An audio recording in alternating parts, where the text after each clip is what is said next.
acuerdo, el doctor Solari, ¿cierto? En su orden, su hijo Mariano Solari, el profesor Fernando, ¿dónde está el profesor Fernando? Fernando López y el profesor Rosillo. Listo, con eso entonces cerramos nuestra segunda tanda de intervenciones. Adelante entonces, doctor Solari. Bueno, agradecer y felicitar a los tres ponentes por haber introducido estos temas. Sé que Claudia tuvo que ver con los otros dos invitados, así que muchas gracias, Claudia, porque estuvo estupendo. Yo particularmente agradecer al embajador Lázari porque él fue embajador en Perú, y un poco más de peso sería la comida peruana, me imagino, pero ahora está muy bien. Y yo recomiendo a la mesa y al ACPA que le echen una leída a la declaración de Belén, desde el año pasado, es lo más reciente, y vale, son 45 páginas, pero a letra grande y a doble espacio, para los que tienen temor a la lectura profusa, donde es un resumen perfecto de todo lo que nos ha dicho el embajador, no solo su PowerPoint, sino este documento. Y ahí aparece, pues, y le agradezco al embajador porque ha permitido esto que él ha contado, ejemplificar lo que yo he venido diciendo desde ayer. Una de las conquistas de Belén do Pará es que los sectores de la sociedad civil están representadas en las distintas comisiones que se han originado en Belén de Pará. Ok, venga sociedad civil, vamos a trabajar juntos lo que tenemos que hacer, pero vamos a ordenarnos en algunos grupos de trabajo, no como Napoleón hace una comisión para que no haya nada. Estas sabemos que van a funcionar perfectamente y no es por lisonjear al embajador, las políticas públicas necesitan un paladín, ¿no? Es como el malabarista chino, deja de darle vuelta al plato y se cae. Una vez conté el ejemplo, había aumento de la enfermedad coronaria en Finlandia y fue un funcionario que en un alarde de imaginación y creatividad dijo, ¿por qué no desgrasamos todos los lácteos en Finlandia? Y él fue el encargado de hacer la negociación con las haciendas, las lecherías, no querían y finalmente llegaron a un acuerdo y cuando comenzó lo otro, la curva que venía ascendiendo horizontalmente comenzó a bajar. Una decisión simple de un funcionario que lo llevó adelante. Igualmente acá, en este caso de la OTCA, el embajador Lázari es el malabarista chino que está dando vuelta a los platos y yo quiero felicitar a Brasil y al embajador porque gracias a él es que esta OTCA está finalmente avanzando en la ruta, según lo que hemos conversado, correcta. El Amazon, todo el mundo habla de la Amazonía, pero a la hora que uno mira qué hay ahí, hay muy poco. Y creo que esto y la declaración de Belén va a ser muy útil. Segundo, este malabarista chino, en la novedad que hay que infundirle a la formación de los gestores, creo que la tiene Claudia Pasador. Este evento que va a haber en Brasil y esto que tú has planteado, que es esta nueva visión, yo creo que por ahí va a ir el tema y va a ser de esa reunión van a salir grupos de trabajo para introducir un cambio. Nuestro único problema es resolver el tema de que la gestión pública vaya adelante de la historia. O sea, que la gestión pública sea un actor de la historia de cada país y no un comparsa de la historia de cada país. Esa es una cuestión que no hemos debatido, yo recién la menciono por primera vez, porque no debe ser un acompañante, sino el gestor público, para eso está entrenado, para eso estudiado, una de sus habilidades es aprender, como dijo Murillo, aprender a negociar con los políticos de turno. Cuando hay carrera pública, los gestores tienen que aprender a negociar con los políticos de turno para decirles que el político cree que esa política le va a servir a él. Y el gestor público tiene que enseñarle que sirviéndole al pueblo le va a servir al político y no saltarse el puente que al final lo va a llevar al fracaso, no al político, sino al país y a la gente. Entonces, ese es un tema crucial. Y finalmente, de ahí, usted sabe que a mí me gusta poner el dedo en la llaga, tengo esa habilidad como médico clínico y detective, lo que encontrar dónde está la llaga para sanarla, no para molestar. Desde fines de la década del 90, distintos cientistas han trabajado en América Latina el tema de la informalidad, del desarrollo rural y de las microunidades productivas, sobre todo rurales. Y la conclusión ha sido siempre la misma. El camino es asociatividad intensiva de pequeñas unidades para producir en escala y con esa producción en escala y la productividad que conlleva, poder llevar al mercado externo. Voy a citar un ejemplo, 50 pequeños productores que están en 3 áreas geográficas totalmente desconectadas, pero que forman un consorcio privado, que es el primer exportador de cítricos y no es una agroindustria, y el segundo exportador de palta del Perú desde el año 2001.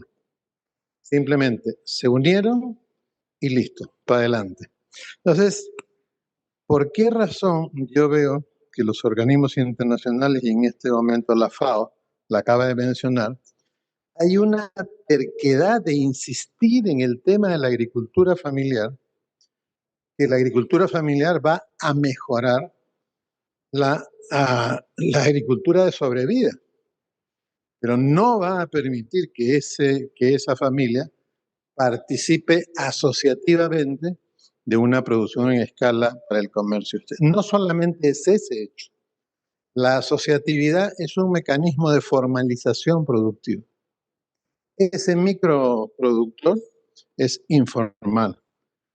Si yo lo formalizo productivamente y lo asocio y cambio su forma de producir, que en vez de la garantía prendaria para el dinero, la garantía sea la producción y aseguro la operación, aseguro la producción, aseguro todo. De tal forma que si hay una helada en la sierra o se hunde el barco con la producción, nadie pierde, es un win-to-win porque todos ganan. Pero el agricultor pasa a tener seguridad social, pasa a tener aportante a fondo de pensión, pasa a constituir un nuevo mercado de consumo, pasa a constituir un nuevo mercado de créditos privado, no público necesariamente, y pasa finalmente a modificar totalmente sus ingresos. Otra cosa es si los va a gastar en comer comida chatarra, como descubrimos en un sitio en el Perú, o si lo va a utilizar para, ahí ya viene pues si el Estado tiene o no tiene una política nutricional.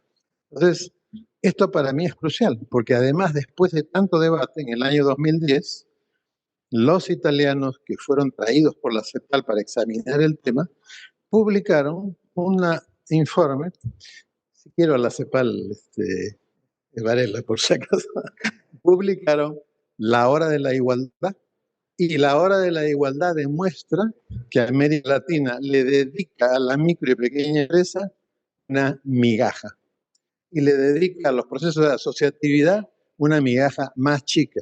Y ahí dice, este es el camino, 1, 2, 3, 4, 5, 6, y estos fulanos son los expertos del Trentino, que es el área de del mayor éxito de la asociatividad en Italia y en Europa. Pero ¿por qué nosotros cambiamos el discurso ahora que Perú tiene un viceministerio de agricultura familiar y no tiene un viceministerio de asociatividad intensiva para el comercio exterior? La pandemia, y con esto termino, y el crecimiento de la clase media hindú y china han cambiado el mercado mundial de alimentos. La clase media modifica sustancialmente la calidad y la cantidad de lo que come.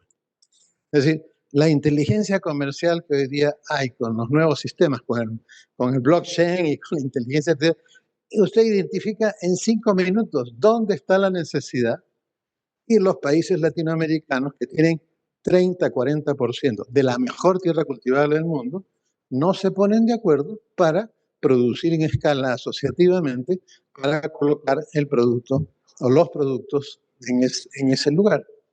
Entonces, y aún más, mientras que nosotros multiplicamos en América Latina el delivery de comida hecha, los chinos multiplicaron el delivery. Se llama el informe anual del China Grocery Market.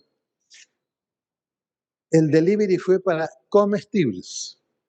Esto ha cambiado tanto el mercado mundial de alimentos y América Latina no utiliza ese cambio. Eso es impresionante. Y la forma de utilizar ese cambio es asociatividad intensiva para el comercio exterior. Disculpe que me extienda en este punto, pero este punto es casi como que ahí está la pared y nosotros insistimos ir contra la pared y no por la puerta, donde está el futuro. Entonces yo quiero, eso decía a tono de pregunta, ¿por qué insistimos en la agricultura familiar y no hacemos lo que está en todos los documentos de que eso es lo que hay que hacer, independientemente de todo lo demás que hay que hacer? Y segundo, veo que el representante de la FAO no ha mencionado la intención de hacer una política común contra la anemia. El último informe del año pasado de la Organización Panamericana de la Salud habla de la anemia entre los 6 y los 36 meses. ¿Y qué pasó de los 0 a los 6? Pero si ahí es donde se produce la mayoría de los nuevos circuitos del recién nacido, para los cuales el hierro, hay una publicación que dice, el hierro de tal mes a tal mes en la formación de los pelitos de la neurona, de tal mes a tal mes la formación en el plástico del cable de cobre, de tal mes a tal mes en esto. Es decir, ¿por qué el organismo panamericano no introduce en el estudio de anemia a los menores de 6, cuando es ahí donde se produce el principal problema? ¿Y qué tiene que ver esto con el futuro? Lo que se daña al haber déficit de hierro son las funciones cognitivas superiores: orientación, memoria, inteligencia, juicio, afectividad. Las 5. ¿Cómo van a hacer estos latinoamericanos para introducirse en el mercado laboral? Nos olvidamos del tema humanista, del tema laboral, si la mayoría de los empleos nuevos son demandas de funciones cognitivas superiores. No es que la Universidad Latinoamericana no forma personas para las demandas de las corporaciones. No, a la hora que la corporación le hace el examen de ingreso, detecta que no entienden las cosas, que no pueden explicar el entorno, que no pueden abstraer bien. Esto es lo que está en todos los estudios hechos en empresarios, de por qué razón no pueden conseguir a los empleados que quieren para las corporaciones cuando van a trabajar a América Latina. Entonces, ¿por qué no está comprometida puramente en el tema de la anemia y por qué los países poco? Los países no están comprometidos en el tema, siguen repartiendo micronutrientes y todos los trabajos multicéntricos y de revisión, termino, han dicho que la solución no es el reparto de chispitas, ¿no? Son las intervenciones nutricionales, en donde yo proveo y con los elementos del territorio reformulo la dieta territorial. Y si esa gente comienza a tener mayores ingresos, pasó, ya les dije, en el norte de Lima, agroindustria, comenzaron a ganar un montón de plata y aumentó la desnutrición en los hijos de esos agricultores. ¿Por qué? Porque no había una política nutricional del gobierno territorial para que esos mayores ingresos los dedicaran a lo que debe ser. Discúlpeme que Muchas gracias, dije que iba a ser breve y he profesor sido Luis. breve comparativamente. Adelante, Mariano.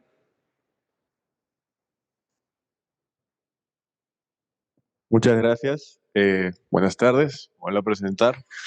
Mi nombre es Mariano Solari, soy consultor para la UNESCO en Lima y quería compartir una experiencia que lo relaciono en gracias a la ponencia de la profesora Sousa y que al ver el concepto de nueva ruralidad me hizo recordar al programa que yo estoy trabajando, que es el programa Horizontes.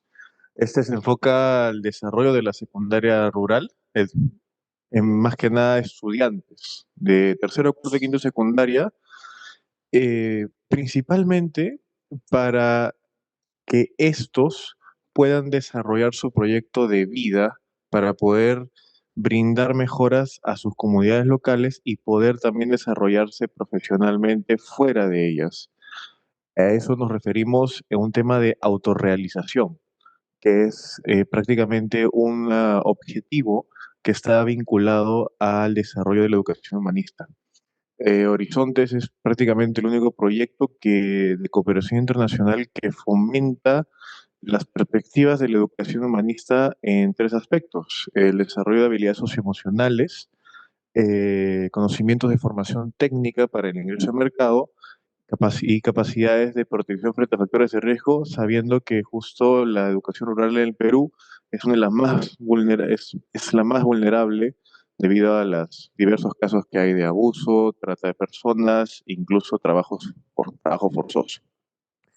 En ese aspecto, la nueva ruralidad, eh, cuando yo he visto todo el trabajo de Horizontes en las mismas comunidades, yo me quedé impresionado, porque es justo lo que la doctora Sousa identifica.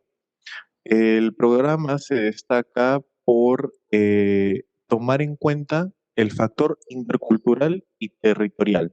A esto que se refiere que los conocimientos o las producciones que genera las busca contextualizar a las necesidades locales de las comunidades, de las escuelas, incluso para que los estudiantes puedan desarrollarse en, plenamente hasta finalizar la secundaria, incluso también poder entrar a un instituto de educación técnico superior o a la universidad, dependiendo la ruta de transitabilidad que ellos quieran, cosa que también el programa busca y ha logrado incidir ante el desarrollo de la nueva política de transitabilidad que se ha publicado, ya que incluso en el 2019 solo el, prácticamente el 3% de estudiantes rurales lograba entrar a la universidad y el 0,1% lograba finalizar la educación superior.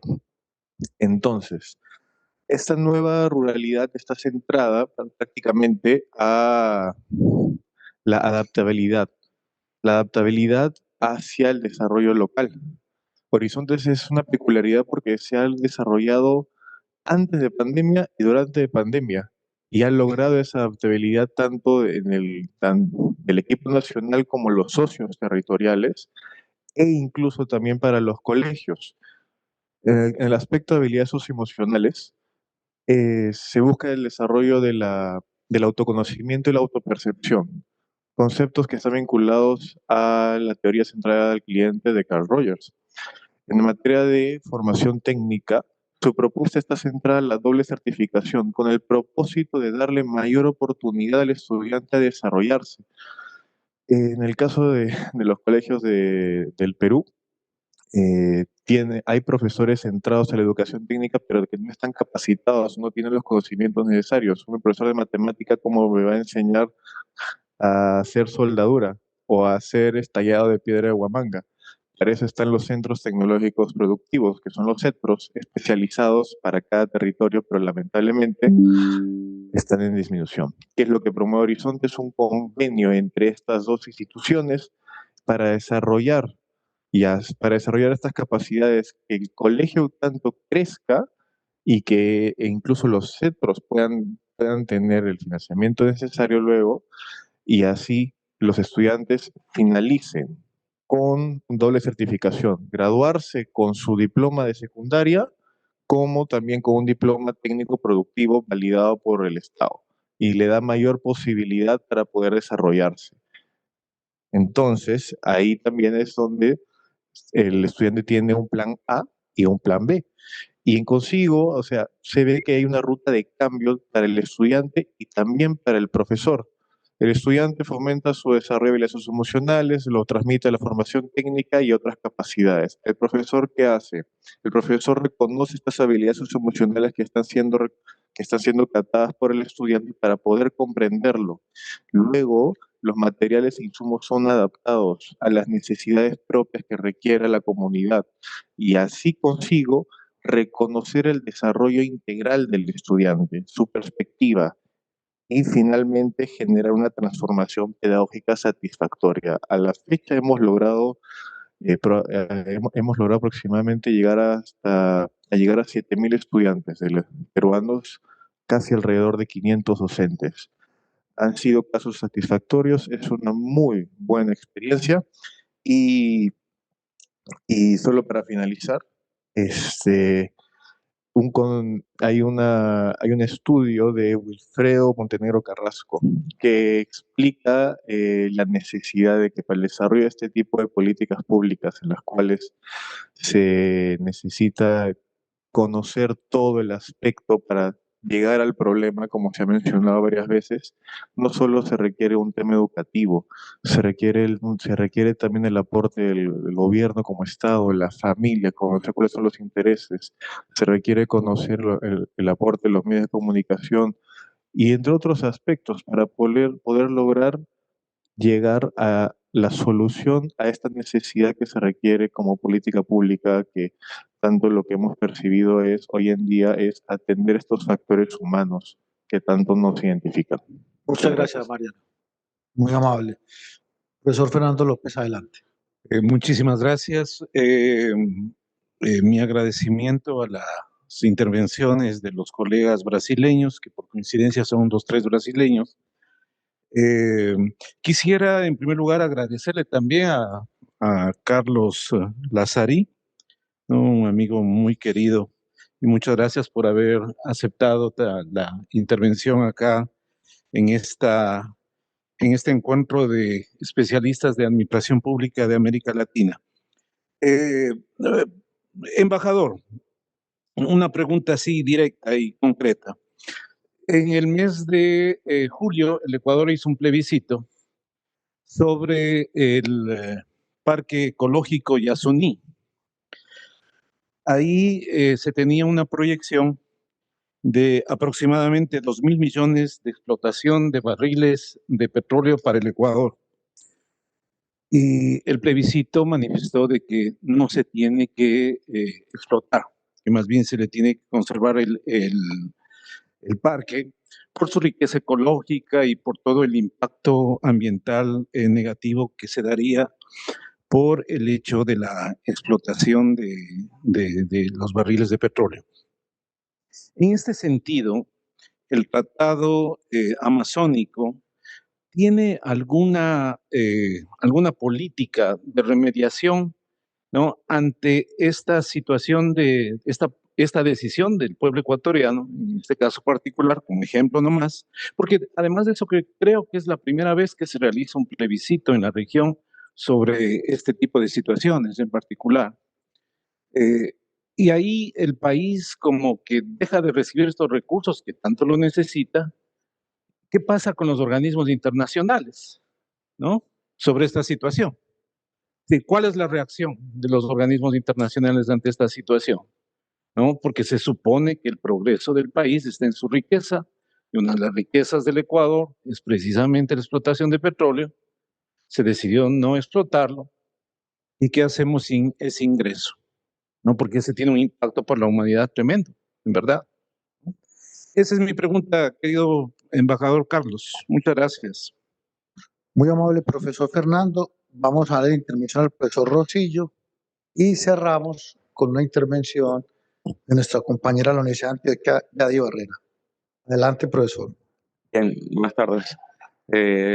Recordar mi nombre es Juan Carlos Rosillo Villena, venezolano, aunque en términos futbolísticos estoy fichado en Chile. Así que, bueno, espero que aumente el valor en el mercado de mi ficha. Trataré de resumir en 3 minutos, un poco más, varias reflexiones que tenía esta mañana y que no se pudieron, afortunadamente, gracias a los muchos comentarios que hubo. Es una pregunta de reflexión para cualquiera de los 3 panelistas, igual para el resto del auditorio, en términos del título de la actividad, el rol de la administración pública latinoamericana.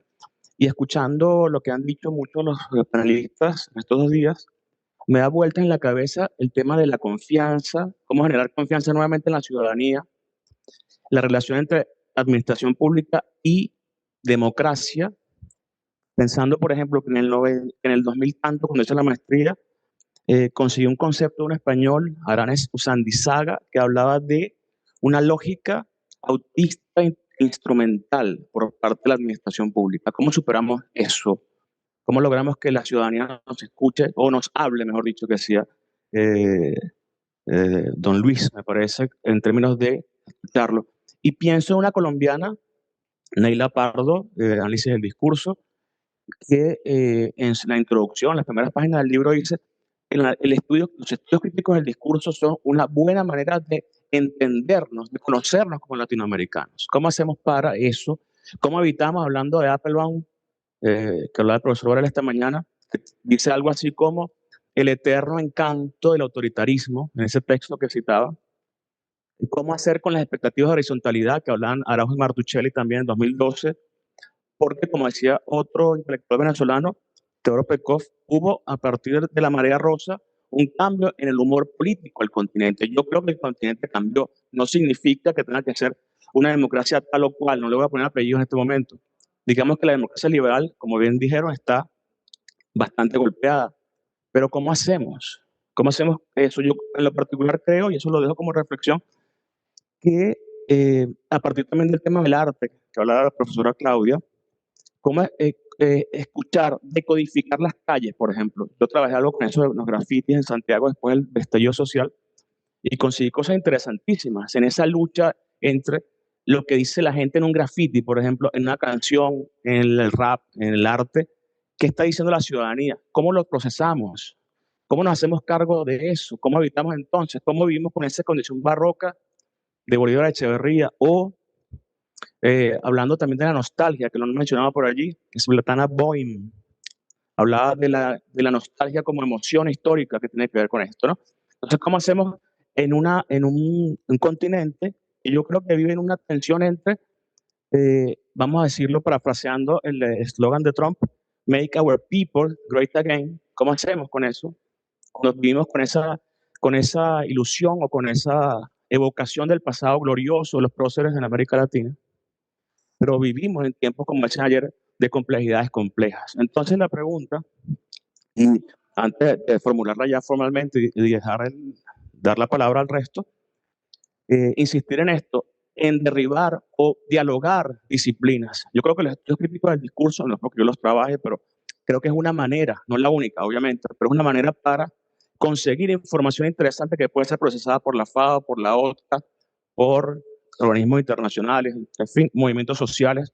¿Cómo hacer para que la ciudadanía pase de la queja a la acción organizada? ¿Cómo le ponemos la mano en el pecho al gobernante, llámese Evo Juan, Javier, Andrés Manuel, Hugo Rafael, Gustavo, Nayib, el que quieran? ¿Cómo hacemos para que la ciudadanía le diga alto, alto, sea derecha o izquierda?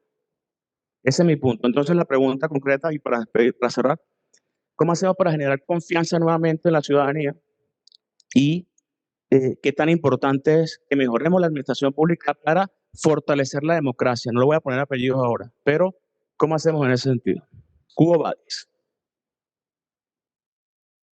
Muchas gracias, profesor. Bueno, vamos a cerrar con la intervención de nuestra compañera de la Universidad, Yadi Barrera.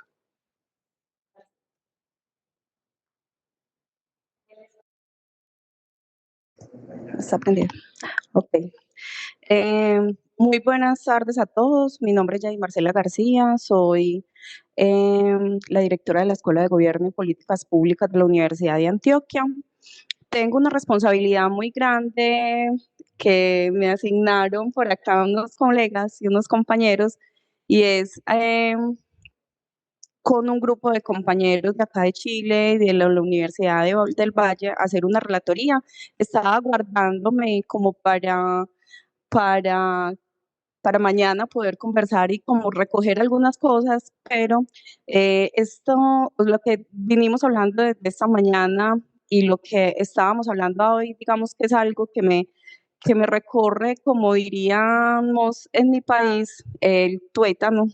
Entonces, digamos que hay unos asuntos y unas reflexiones que me quedan, y una de ellas es que definitivamente es imposible desligar del discurso y de escucharlos todo el día todos, el tema, digamos, de la administración pública con respecto a las políticas públicas, ¿cierto? Y adicionalmente a la democracia, porque vamos a hablar de una crisis, digamos, de la administración pública en Latinoamérica y siempre terminábamos, digamos, confluyendo con un tema de políticas públicas, siendo de todas formas todas conceptualmente diferentes. En relación a los temas, digamos, que tocamos en las horas de la mañana y en las horas de la tarde, y el acompañamiento pues tan especial que tenemos con nuestros colegas brasileros, aprovechando, digamos, que los tenemos acá, yo me hago unas reflexiones con respecto a lo que veníamos hablando, y es que el tema de ahora, a mí o sea, en mi percepción es generacional. Es un tema generacional y que tiene que ver mucho con la educación. Por eso pienso que es muy importante, digamos, que ahorita las universidades, pues que estamos acá y pues Chile que nos recibe pues de una forma muy cordial, pensemos también en esos apoyos, porque la situación no la va a solucionar solamente el Estado, no la va a solucionar la implementación de políticas públicas, tampoco los empresarios, ¿cierto? La sociedad civil, pues que nosotros hacemos también parte de ellos, tampoco va a solucionarlo. Entonces, hablamos de una participación social activa y que tenemos estallidos sociales y que tenemos huelgas, etcétera, en casi todos los países de nuestro cono sur, pues, y de Latinoamérica. Pero entonces, ¿qué estamos haciendo para formar a la sociedad civil? ¿Cierto? Porque es que no no tengan posibilidad de decir no estamos de acuerdo, es cuáles van a ser las herramientas y cuáles son la conceptualización, digamos, de esa participación. Hablamos mucho de gobernanza, pero finalmente, ¿cómo estamos, digamos, materializando esa gobernanza en cada uno de los países? Y esa creación de las capacidades y la cualificación de los servidores públicos, que esta mañana hablaban mucho ustedes de eso, pero que siempre cuando hablamos de cualificación y de generar capacidades en servidores públicos, pensamos desde lo técnico, pero no desde el ser. Y eso es muy importante. ¿Por qué? Porque el ser es el que le dice cómo debe hacer las cosas en determinado momento, o como lo dice el doctor Solari, que se siente a pensar, cerrar los ojos y pensar de qué manera lo puedo hacer mejor, ¿cierto? Entonces, pienso que esas cosas, por eso le hacía la invitación y tuvimos la conversación ayer con Claudia sobre las escuelas de gobierno. Hace más o menos 2 años, quería tener pares con quien hablar, entonces, y conversar, porque pues una escuela de gobierno anidada en una universidad, entonces yo decía, yo no, bueno, ¿quién es más una escuela de gobierno? Y empezamos a hacer una búsqueda y nos encontramos con la Universidad de Córdoba, que también tiene una escuela de gobierno.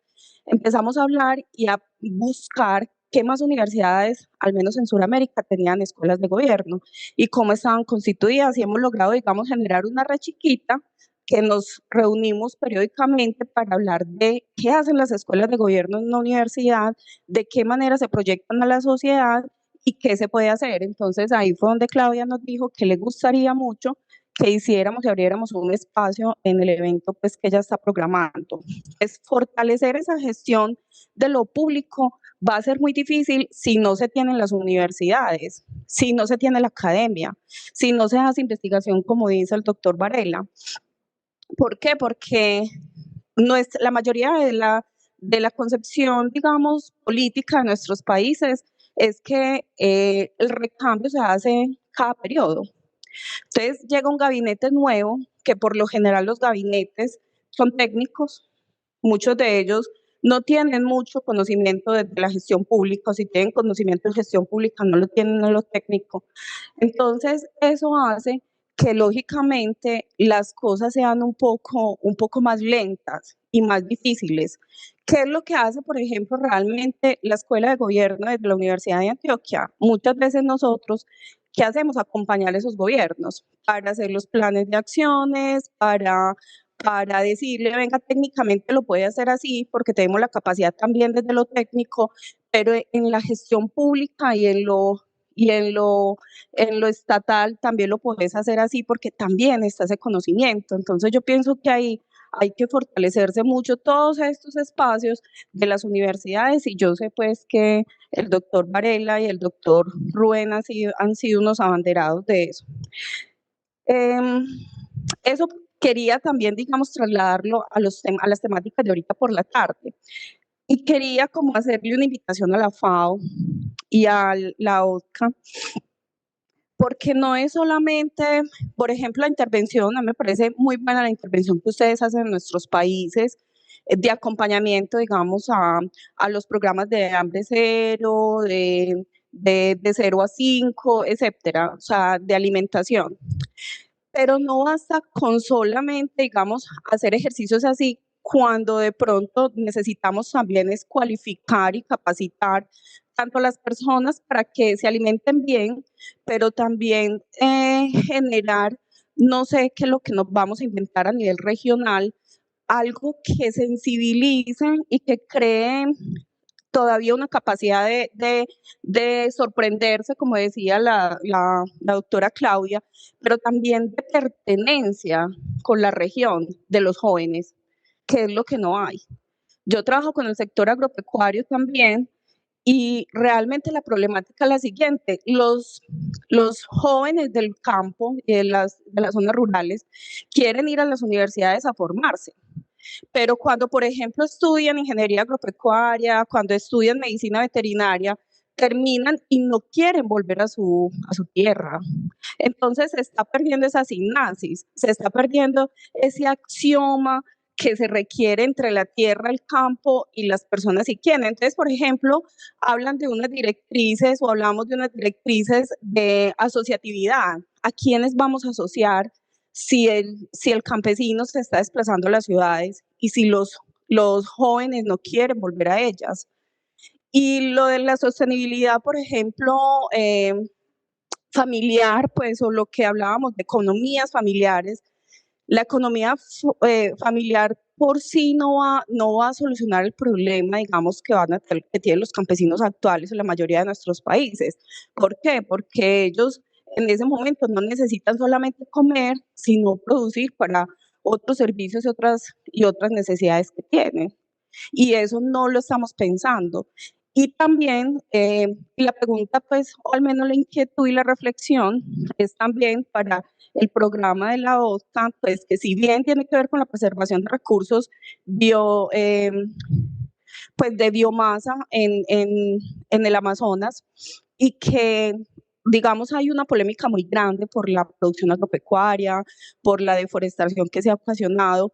También hay que pensar pues, en atender unos puntos básicos que tienen que ver con: tengo que volver eficientes esas personas que producen para que no tengan que llegar a deforestar el Amazonas, pero también, pues, porque no voy a decir que de una forma antianimalista voy a decir que no voy a volver a producir ni bovinos, ni otra proteína animal, sino que simplemente tengo que volverme productivo.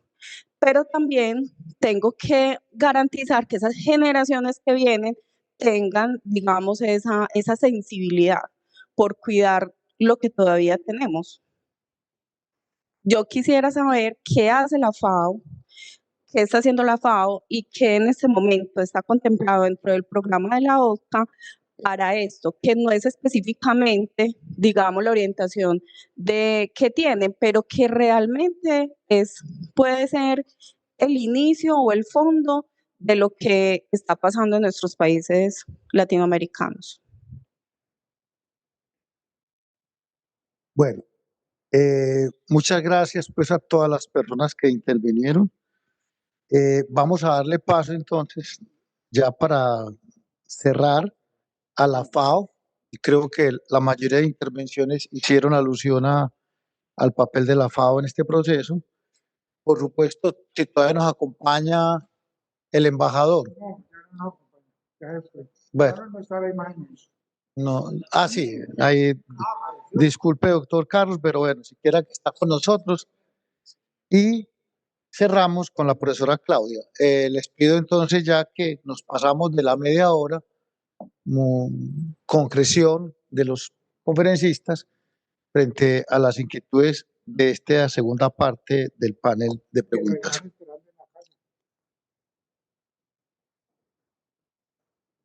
Embajador, si quiere usted arranque. Muchas gracias.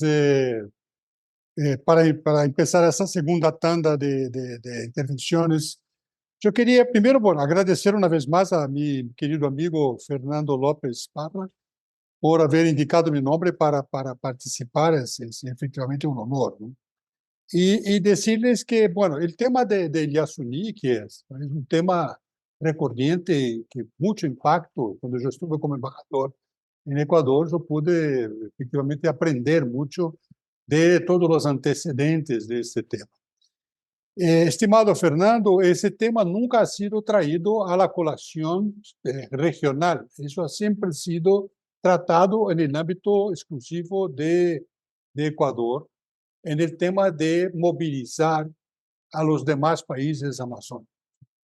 E isso ha sido objeto de várias discussões em diversas COPs, conferências de las partes de cambio climático, incluso la de 2014 en Perú, en Lima, la COP que antecedió la COP de París, ¿no?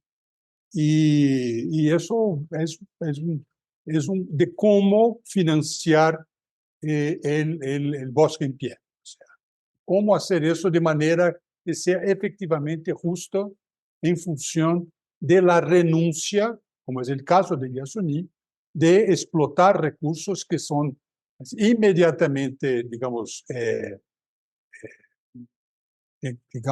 recompensadores, sin ningún juicio de valor. Ahí yo digo puramente del aspecto económico, ¿no?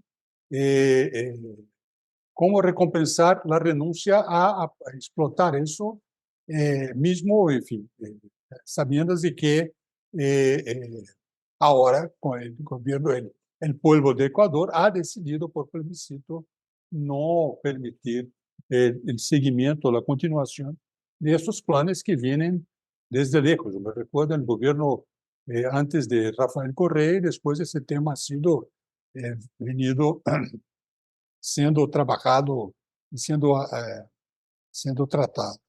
Entonces, en la óptica, lo que estamos haciendo es una cuestión que no muchos de ustedes conocen, pero después de la declaración de Belén, hemos hecho acá el 23 de noviembre una reunión de cancilleres para implementar las decisiones de Belém do Pará. Y el Brasil ha presentado una propuesta que después la ha retomado en Dubái, que creo que vale la pena poner una atención, que se llama Bosques Tropicales para Siempre, y eso significa una propuesta a que los grandes fondos que están poniendo, que tienen recursos en los principales centros financieros, puedan tener una remuneración alrededor de 4% al año invirtiendo en los bosques tropicales. Entonces, creo que, y eso creo ha sido objeto de mucha atención por parte de la representación de Ecuador acá, en la sede de la óptica, cuando Brasil ha presentado ese. Entonces, hay que seguir esto. Eso ha sido, yo creo que está en tratativas entre los países, primero los países amazónicos y después ha sido presentado, como les he mencionado, en Dubái, ¿no? Entonces, yo me comprometo, profesor, a ver cómo ha sido la reacción del conjunto de países a ese plan presentado por Brasil, sobre todo cómo han reaccionado los grandes fondos que han sido, a los cuales se les ha presentado este plan. Es una ecuación que yo no tengo los detalles, pero que cierra, como decimos en portugués, es redondo del punto de vista de la remuneración de los grandes fondos. Y también, por supuesto, tiene como corolario fundamental lo que propone, lo que ha decidido el pueblo ecuatoriano en relación a Yasuní, que es mantener el bosque intacto, el bosque en pie, pero tener la justa remuneración por eso en función de los servicios ambientales que ese bosque presta a la población, a la humanidad y al conjunto de la tierra, ¿no? Eso, entonces yo diría que yo podría efectivamente con usted tratar de hacer una información más actual sobre este tema. Yo, en verdad, a las demás intervenciones, yo quería solamente, de una manera muy humilde, quería hacer una breve reflexión cuando nuestro amigo de Venezuela habla de la cuestión de la representación y el Covadis, ¿no? O sea, ¿cómo vamos? ¿Cuál es la crisis de representación que existe? Ya he mencionado eso en mi intervención inicial, cuando les dice que Belém do Pará ha representado un cambio en el planeamiento y la implementación de todo lo que es la cooperación amazónica, porque ahora ya no hay espacio más para seguir adelante sin la efectiva contribución, la efectiva participación de los pueblos de la región.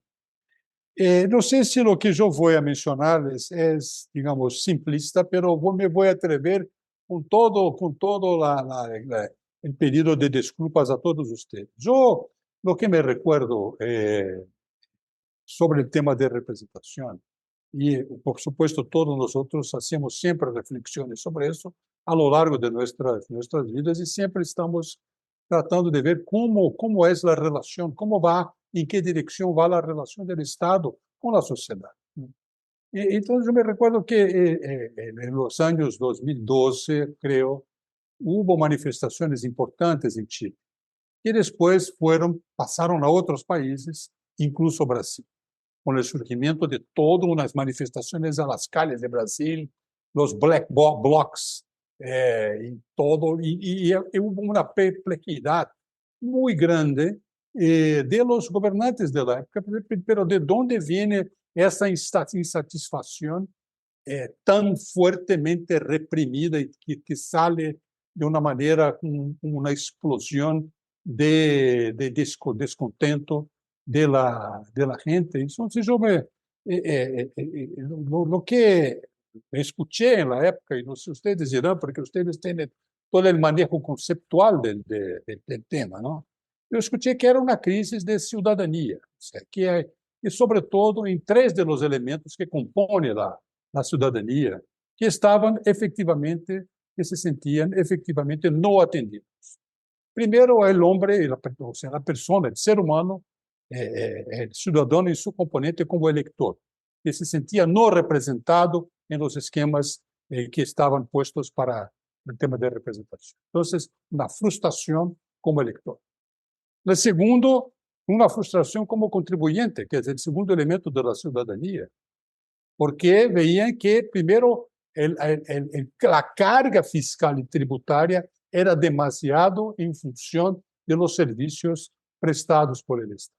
Y el tercero es una consecuencia de este segundo, que es la insatisfacción del ciudadano como consumidor sobre todo de los servicios del Estado, pero no solamente, en general. Entonces, creo que eso ahí debería, de alguna forma, yo, en mi visión, me parece que está un poco, puede contribuir un poco para esa discusión, para que podamos seguir. Yo tengo siempre en mis trabajos acá en la Amazonía, en la óptica, de manera muy humilde, trabajado para tratado de no olvidarme de essas cuestiones y tratar de generar programas y proyectos que efectivamente puedan atender a las poblaciones, sobre todo las nuevas generaciones en la Amazonía, generando condiciones para que ellos puedan quedarse de manera y activos económicamente en sus áreas de origen. Eso más. Gracias. Embajador, muchas gracias por su paciencia y sus aportes. Bueno, vamos entonces a escuchar a Luis. También hubo muchas inquietudes relacionadas con la FAO y cerramos con la profesora Claudia, que sin duda nos tendrá mucho que decir de manera breve sobre las inquietudes del profesor Rosillo. Vale. Eu vou dividir em 3 momentos. Os 2 primeiros que estás abrindo de uma forma um pouquinho mais livre, não vou até sacar o pin de la FAO assim no início, que é um pouco nessa linha de problematizar ou de discutir. Eu creio que o tema dele aparece forte, esse rol do gestor público. Eu venho de uma outra tradição que mira muito, principalmente a partir do trabalho de los 80 de Lipsky, sobre street level bureaucracy.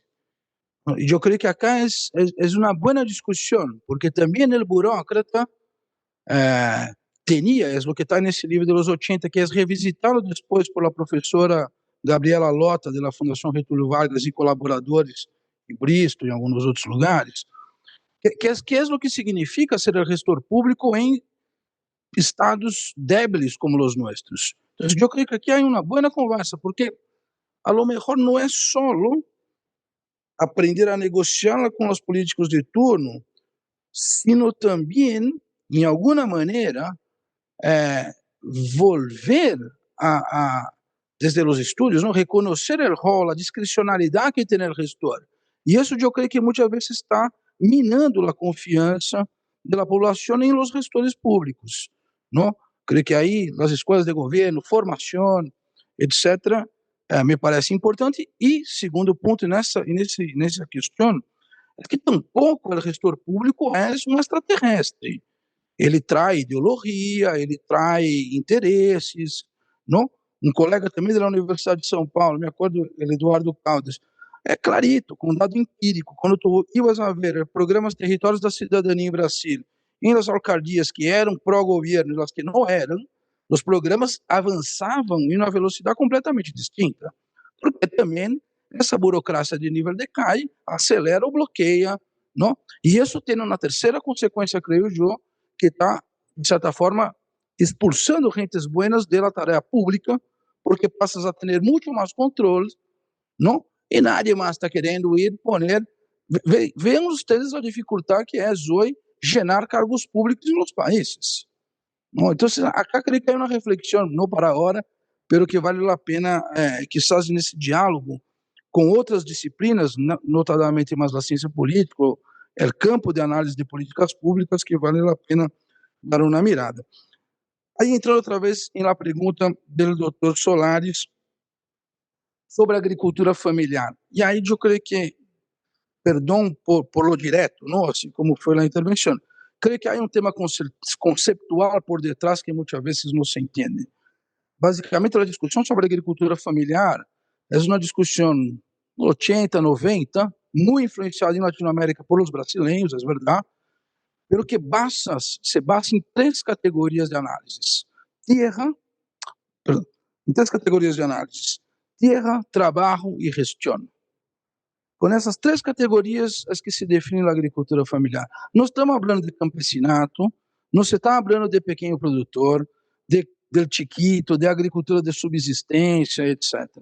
Essa agricultura familiar, por isso, isso é basicamente importado de los europeus.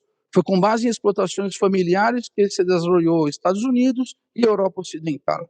E acá as referências latino-americanas, tu lo citaste aí, que é José Eli da Veiga, e outro, professor Ricardo Abramovay. Essa discussão hoje, em Latinoamérica, é verdade que se vai confundindo, porque uno sigue tendo no imaginário a ideia, quando escuto a agricultura familiar, penso em uma pessoa pobre, no meio de la nada, não? Produzindo como subsistência, em la milpa ou coisa assim. Mas quando uno vai aos dados, e por isso é importante os dados, e isso hicimos em la FAO, com a CEPAL, lo hicimos outra vez em 2014, lo estamos fazendo outra vez, o que vas a ver é que efetivamente há grado de produção muito grande aí, todavia, mas com pouco crédito. Para que tenham uma ideia, 1% das propriedades rurais de Latinoamérica têm mais de 50% do total da terra agricultável. Disso estamos falando. E essa gente, com pouca terra, pouco crédito, pouco apoio, sigue produzindo. Entonces, aquí la cuestión quizás es más de corte conceptual por detrás, pero obviamente no vamos a entrar acá. Lo que me lleva a la segunda discusión planteada por el Dr. Solares, que tem a ver com associatividade e cooperativismo, etc. Óbvio, efetivamente que há que ir apostando por essa linha. Pero, bueno, e antes, desde lá nós trabalhamos com a ACE, que é a Associação Cooperativa Internacional, com Cooperativa das Américas, e um largo, etc. Pero, em Latinoamérica, essas palavritas, cooperativismo, têm uma conotação, por N razões históricas, que, como se diz, afugentam, hacen com que os agricultores huyan muitas vezes dessa conversa. Se eu vou acá em Chile, e no sul de Chile, falar de cooperativismo, olvídate. Porque isso remete a um momento da história chilena, um pouco antes dos 70, que, enfim, complica. Mas se associam. Tem outras formas associativas. A Columa, acá do sul de Chile, não vai comprar uma cooperativa. Agora, acá há uma discussão que há que entender também o peso da história, especialmente em Brasil, em Centroamérica, de los partidários do cooperativismo, pero quando uno vai falar aí, bueno, há uma resistência por um histórico, México lo mismo, não? Então, é um pouco para justificar por que não se avança tanto. Eu creio que há um caminho, completamente de acordo, e não só nas cooperativas de produção. Acá nossa discussão com a ACE, com Cooperativa das Américas, que essa grande rede, é de vincular cooperativas de produção com cooperativas de consumo, cooperativas de crédito e, mais importante, nos últimos tempos, cooperativas de serviços. É uma renda de trabalho muito importante que vai emergindo. E, por último, e aí dialogando contigo, professora Yadi, eu às vezes me pergunto, e vários nos perguntam, por que os jovens deveriam quedar-se no campo? Não? Por que não deveriam sair do campo? E creio que acá, também para que quede claro, não se trata tanto de dizer, bueno, mas que alguém tem que estar aí. Eu creio que aí a perspectiva é muito mais uma perspectiva lá a marcha 100. É dizer, há que ampliar as oportunidades para que aquele jovem que se queira quedar-se, se quede. Eu dou exemplos muito concretos. Honduras tem um programa muito interessante, não sei agora se seguem, tem um programa muito interessante de relevo generacional. Por quê? Porque os jovens, em geral, não têm acesso à terra dos papás. E é óbvio que não vai ter. Porque o papá, se ele entrega a terra ao hijo, perde todo o seu poder dentro da casa. Porque a diferença de meu país, em Brasil, não tem uma jubilação rural. Então, aqui entra outra vez, assistência social, proteção social. Quando uno põe uma pensão ao trabalhador rural, isso lhe pode permitir, dizer, ok, me jubilo, salgo da terra, dejo a meu hijo que vai ser o que lhe dê a gana. Pode que siga sembrando maíz, ou pode que ponga um turismo rural. Não? Nós estamos acompanhando uma rede muito interessante de jovens, inclusive em seu país, em Colômbia, com vários processos vinculados exatamente à valorização do território. Os jovens que trabalham com Juan Valdez, por exemplo, nós sacamos uma marca específica em associação com o apoio chiquito da FAO, mas são os jovens vinculados a Juan Valdez, que tem uma linha especial de café. Isso vincula um conjunto de outros serviços. O negócio não é o café, o negócio é o paquete completo que vai dando o terceiro ponto, e aí dialogando contigo, Juan Carlos, com o que é o fortalecimento do tecido social nos territórios. Creio que parte da discussão vai passar por acá, inclusive na Amazônia. Ou seja, não há espaço vazio. Se não há Estado, se não há sociedade civil organizada, bueno, vai entrar narcotráfico, vai entrar lo que seja. Então, acá também tem uma discussão, quizás, envolvendo a agricultura familiar, que vai mais allá da produção de alimentos, que é importante, porque pode ajudar a garantizar a provisão de serviços ecossistêmicos, não? Que pode ajudar a garantizar o fortalecimento do tecido social, por todo o processo de escuta que se hizo, com todos os dilemas, etc., em Colômbia, por la ART, por la Agência de Renovação do Território, com o apoio da FAO, foi muito interessante. 170 municípios, os mais golpeados por la guerra, tiveram um processo de escuta que eu, de verdade, há tempo que não veia. Não? A Mariana Escobar era a diretora naquele momento. Ou outros programas que existem. Bueno, Brasil acaba de ser a Conferência Nacional de Seguridade Alimentar e Nutricional. Era uma prática antiga, não? Que vai subindo desde os municípios, sube a uma conferência no estado, hasta chegar na conferência nacional que define a pauta que orienta a política pública. Porque aí há um aprendizagem que se restou lá atrás, lá nos anos 80, 90, não, acá, e com isso eu termino, já que estamos todos citando os autores, acá sempre me vale a pena, eu creio que dar uma boa mirada em no trabalho que isso, aí já me escapou totalmente, essa ideia de lograr coletivamente as ações. É decir, há potencial que muitas vezes o Estado não está mirando. E para chegar, especialmente no mundo rural, acá em Chile, quando vai fazer um caminho rural, tu podes fazer uma licitação ou podes fazer uma vinculação com as organizações sociais do lugar. Seguramente vai sair mais barato. Ou o que está sendo a extensão rural em Brasil, ou em Brasil, que vai contratando organizações do território. Enfim, creio que aí é um espaço de criatividade que os jovens também podem aproveitar, não necessariamente fazendo o mesmo que faziam seus papás. De isso se trata, quizás, por isso aquela ideia de los vínculos rural-urbano, ou de mirar esse contínuo rural-urbano, hoje está muito mais conectado. Não? Então, enfim, algumas pistas. Nós colocamos nesses vários projetos, depois eu comentar um pouco mais depois, a todos os outros, mas me parece que há algumas pistas aí, e especialmente escutar os jovens e as jovens, porque muitas vezes aqui também somos nós outros, já os mais velhos, decidindo por eles, orientando por eles, sim, escutá-los. Isso é algo que na FAO estamos fazendo de forma muito intensa nos últimos anos.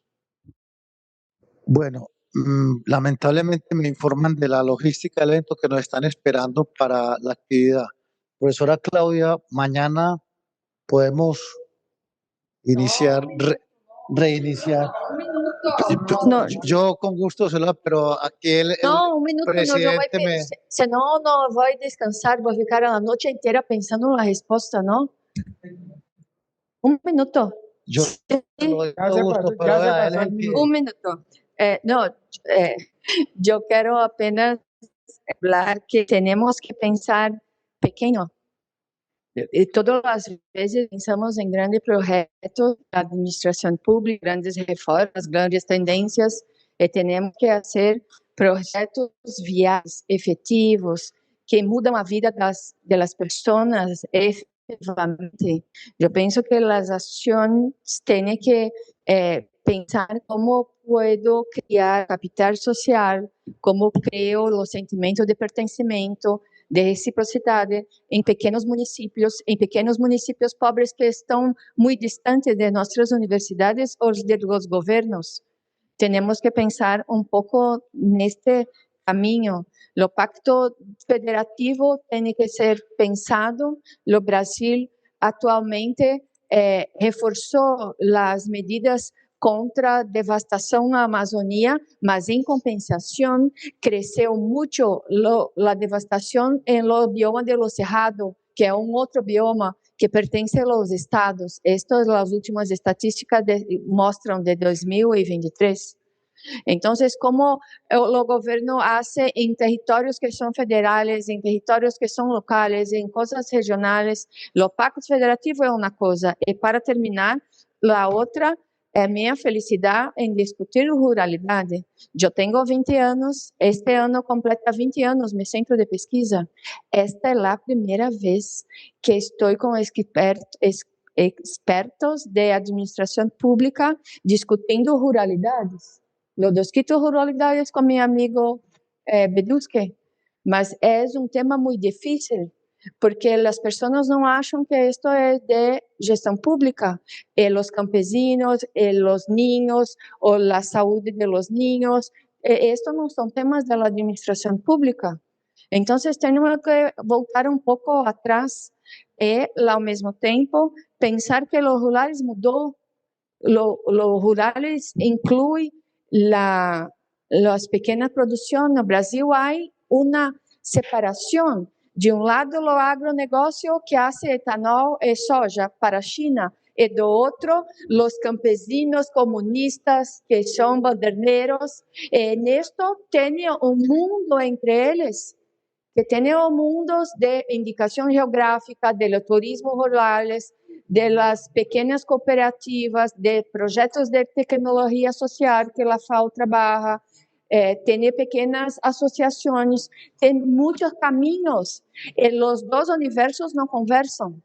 Entonces, el grande universo que envolve nuevas ruralidades y los caminos para la vida, hay que tener una nueva discusión. Es multidisciplinar la educación, la salud, la idea de reducción de pobreza o de la producción de alimentos para seguridad alimentar. Están todos emaranhados con el arcabouço jurídico institucional, por eso que es tan difícil. Mas lo creemos que en la tarde tenemos buenos momentos acá, ¿no? Gracias. Bueno, gracias a nuestros panelistas, gracias al embajador Carlos, muy amable embajador por haber resistido toda la tarde en este panel. Creo que ha sido un panel muy fructífero, no solamente para nosotros, sino creo que para usted también, con estas magistrales intervenciones. 1 minuto, pero de los de verdad, no de los de Claudia. 1 minuto para lo siguiente. Mañana empezamos 9 o'clock, ¿no es cierto? Y los que estamos en el Hotel Sheraton, la misma dinámica. A las 12 terminaremos nuestra tercera sesión.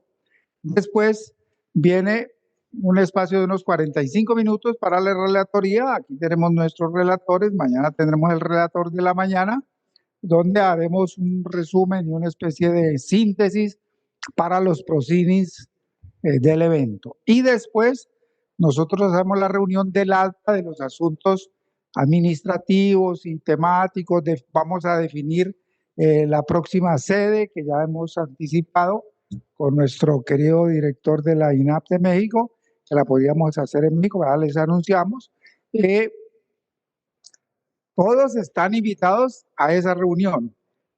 La condición de bautizo en LATPA es participar en LATPA. O sea que todos los que han participado en este LATPA son de LATPA. O sea, ya recibieron el bautizo oficial, o sea que los esperamos a todos mañana en nuestra reunión. Aspiramos a terminar 1:30, 2 de la tarde para el almuerzo, que es libre para todos, y cerraremos el evento. Nos vamos al evento cultural que tienen preparado en la plataforma cultural de la Universidad de Chile, y los dejo con Ariel, que es nuestro anfitrión. Muchas gracias a todos. Muchas gracias, presidente. Solamente aspectos logísticos. Vamos a sacar la foto ahora. El profesor Max nos va a